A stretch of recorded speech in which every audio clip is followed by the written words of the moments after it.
అదనమాట matter. Video అంటే చాలు నా చుట్టుపక్కల వాళ్ళు మంచిగా కంటెంట్ ఇస్తున్నారు యూట్యూబ్‌లో అప్‌లోడ్ చేస్తాననేసి. మేమైతే మాకు దగ్గరలో ఉన్న నికో పార్క్ అయితే వెళ్ళాము. ఇది కలకత్తాలో మేమున్న క్వార్టర్స్ నుంచి ఒక 40 కిలోమీటర్స్ డిస్టెన్స్‌లో ఉంటుందనమాట.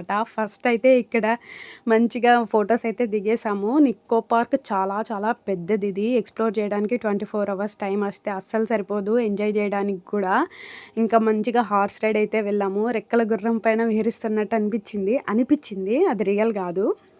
ఇంకా ఒక్కొక్క ప్లేస్‌ని మంచిగా ఎక్స్‌పీరియన్స్ చేశామనమాట. ఇదైతే మంచిగా డీజే అనే దీని లోపలైతే ఇది just entry for mirror treasury అనమాట. మిర్రర్‌ని చూసుకుంటూ మన వేని వెతుక్కుంటూ వెళ్ళాలి. మీ అందరికీ తెలిసే ఉంటుంది. మీరు కూడా నాలాగే ఎక్స్‌పీరియన్స్ చేసే ఉంటారు.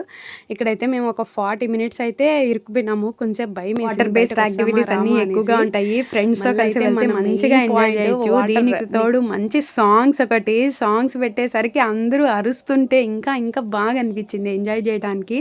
మా వైషు అయితే కొంచెం భయపడింది కానీ ఆరు కొంచెం డేరింగ్ అండ్ డాషింగ్ లాగే అనిపించింది.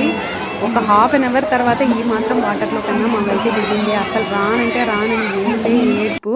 మళ్ళీ ఇంకా ఫ్రెండ్స్ కొంచెం పరిచయం అయ్యేసరికి ఆమె ఏజ్ పిల్లలు ఇంకా వాటర్లోకి అయితే వెళ్ళింది. జిప్ లైన్స్ చాలా బాగుంది. కింద చిన్న పాండ్ పైన అయితే జిప్ లైన్ చాలా బాగా అనిపించింది. అన్నిటికన్నా నాకు మంచిగా అట్రాక్ట్ అయిందనమాట. దీనికి కప్స్ అండ్ సాసర్తో ఇలా రౌండ్గా తిరుగుతూ పోతుంటే చాలా బాగా అనిపించింది. కానీ ఎందుకు నాకు భయం, కొంచెం జైంట్ వీల్ లాంటి ఫీలింగ్ వస్తుంది.